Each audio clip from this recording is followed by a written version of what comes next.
आप सभी मित्रों एवं विद्यार्थियों का डीएस हिस्ट्री क्लासेस में हार्दिक स्वागत है। आप देख सकते हैं कि आज मैं आप लोगों के लिए राजनीति विज्ञान से संबंधित क्लास 12 दो ध्रुवीयता का अंत से संबंधित भाग 3 लाया हूं।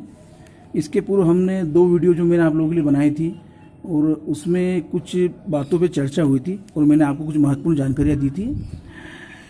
उसमें हमने जाना था कि साम्यवाद के संस्थापक कौन थे और सोवियत संघ के बारे में हमने उसके पतन के बारे में, उसके विघटन के बारे में जानकारी ली थी।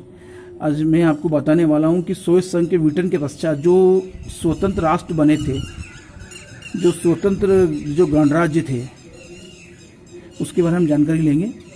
तो आप देख सकते हैं कि सोवियत संघ 26 दिसंबर 1991 को विघटित हुआ था और 15 स्वतंत्र गणराज्य बन गए थे। यानी कि जो 15 जो गणराज्य थे वो स्वतंत्र रूप से राष्ट्र बन गए थे, देश बन गए थे।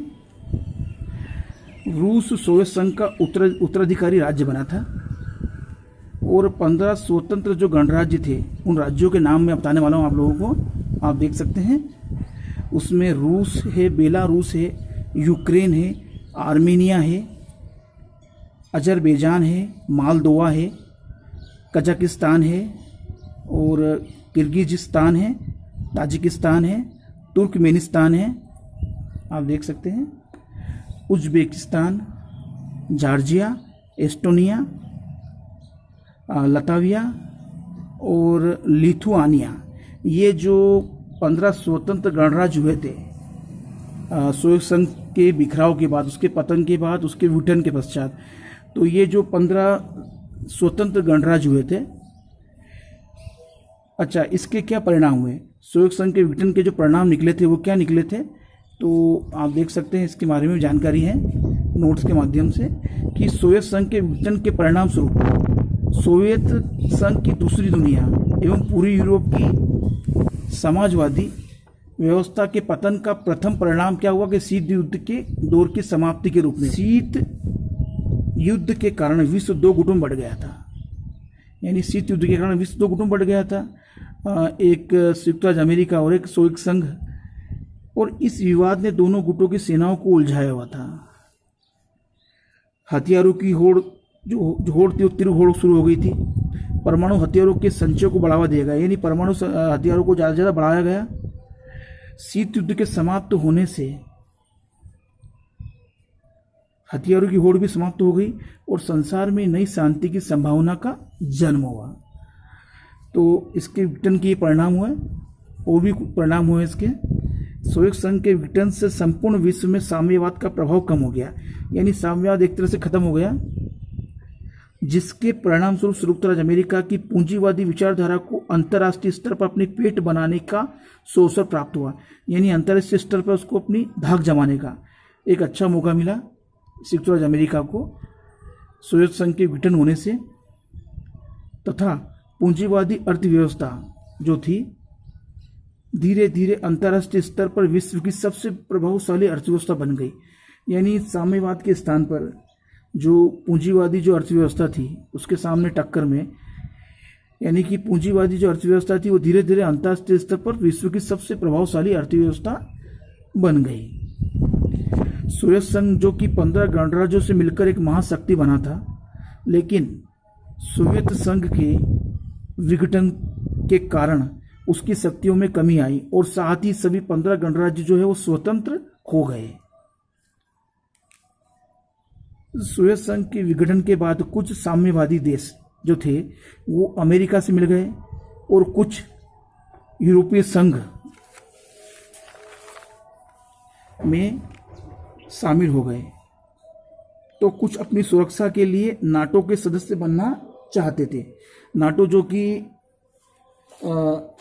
अमेरिका का एक सैनिक गठबंधन था, उसमें भी शामिल होना चाहते थे।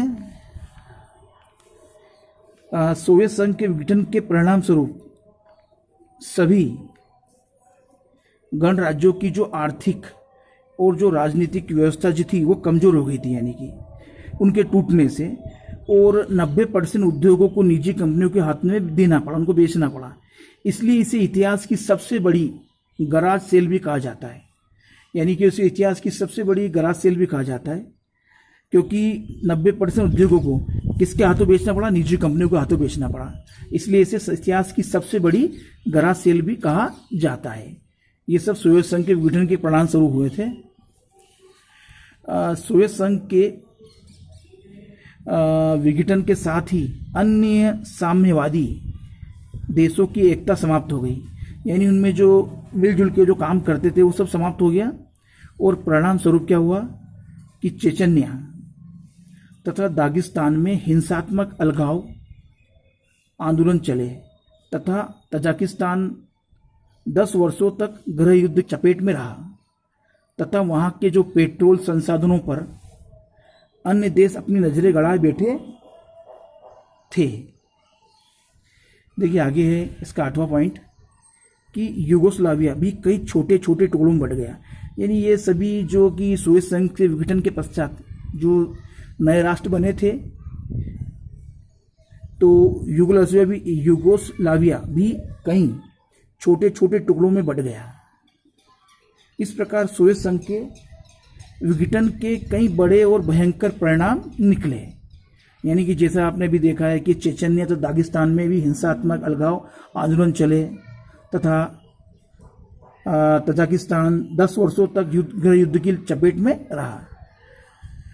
तो इस प्रकार दिसंबर 1991 में सोवियत व्यवस्था के विघटन हो जाने के बाद स्वतंत्र हुए देशों को गृह युद्ध, हिंसा, मानवाधिकार उल्लंघन, अलगाववाद जैसी समस्याओं से अब तक जूझना पड़ रहा है।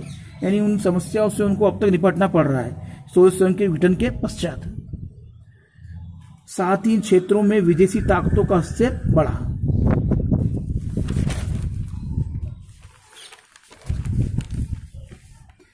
देखिए कुछ एक और महत्वपूर्ण प्रश्न है आप लोगों के लिए। तो सोवियत अर्थव्यवस्था को किसी पूंजीवादी देश जैसे संयुक्त राज्य अमेरिका की अर्थव्यवस्था से अलग करने वाली 3 विशेषताएं बताना हमको कि सोवियत अर्थव्यवस्था को पूंजीवादी देश जैसे संयुक्त राज्य अमेरिका की अर्थव्यवस्था से अलग किस प्रकार से है।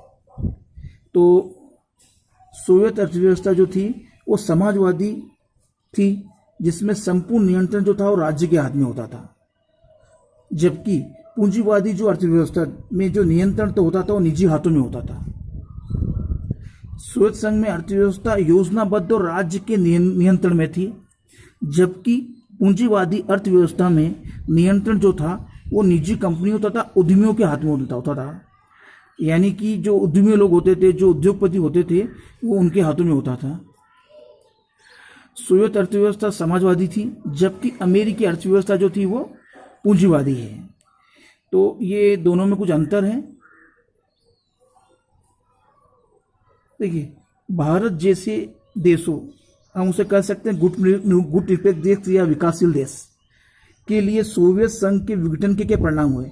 यानी कि सोवियत संघ के विघटन होने से, उसका बिखराव होने से इन देशों पर क्या प्रभाव पड़े थे। यानी भारत जैसे देश और भी जो विकासशील देश थे, तो सोवियत संघ के विघटन से विश्व राजनीति में बहुत महत्वपूर्ण परिवर्तन हुए। यहाँ कई महत्वपूर्ण परिवर्तन हुए, जैसे कि सोवियत संघ के विघटन के बाद विश्व में केवल अमेरिका ही एकमात्र महाशक्ति रह गया। यानी कि सोवियत संघ के टूटने से केवल विश्व में केवल एक ही शक्ति रह गई थी, एक महाशक्ति, वो बचा था केवल अमेरिका। इस कारण अमेरिका ने भारत जैसे विकासशील देशों को सभी प्रकार से प्रभावित करना शुरू कर दिया।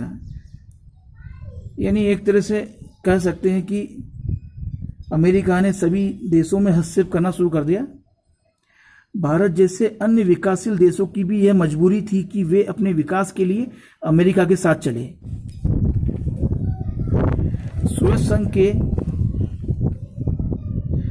सोवियत संघ के विघटन से अमेरिका का विकासशील देशों जैसे अफगानिस्तान, ईरान एवं इराक में जो हस्तक्षेप था, अनावश्यक हस्तक्षेप बढ़ गया और विश्व के महत्वपूर्ण संगठनों पर अमेरिकी प्रभुत्व कायम हो गया, जिस कारण भारत जैसे देशों को मदद लेने के लिए अमेरिका नीतियों का समर्थन करना पड़ा।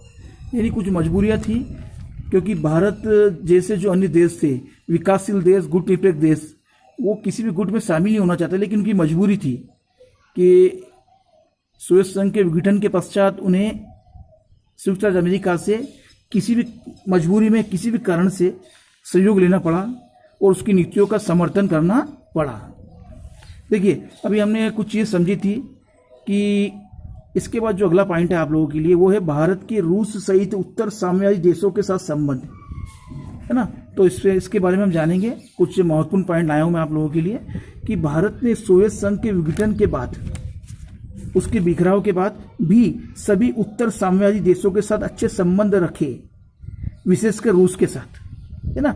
यानी जितने भी जो भी गणराज्य बने थे, जो स्वतंत्र राष्ट्र बने थे, उनके साथ भारत के अच्छे संबंध थे।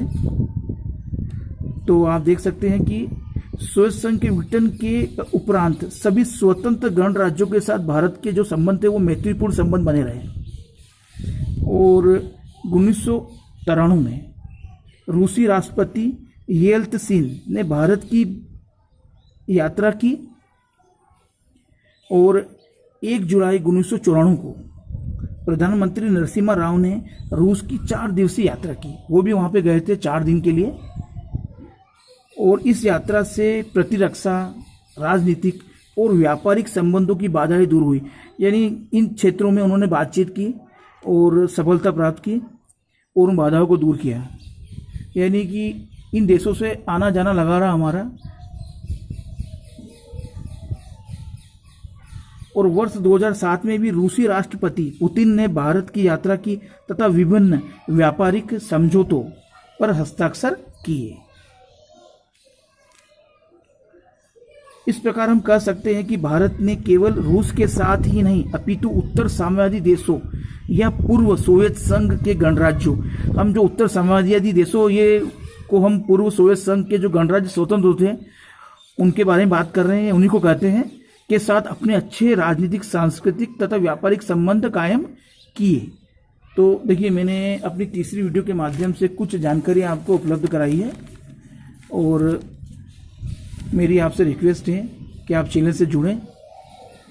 आपको इसी प्रकार की जानकारियाँ मिलती रहेगी, महत्वपूर्ण जानकारियाँ, जो कि आपके कंपटीशन एग्ज़ाम के लिए भी बहुत ही महत्वपूर्ण है। जो भी बच्चे या जो भी मित्र लोग तैयारी कर रहे हैं उनके लिए भी बहुत ही महत्वपूर्ण जानकारियाँ। अगर आपको 10 से 20 या 25% जानकारी भी अच्छी लगती है तो प्लीज़ चैनल को सबसे पहले आप सब्सक्राइब कर लें। और वीडियो देखने के लिए धन्यवाद। Thank you very much for watching this video.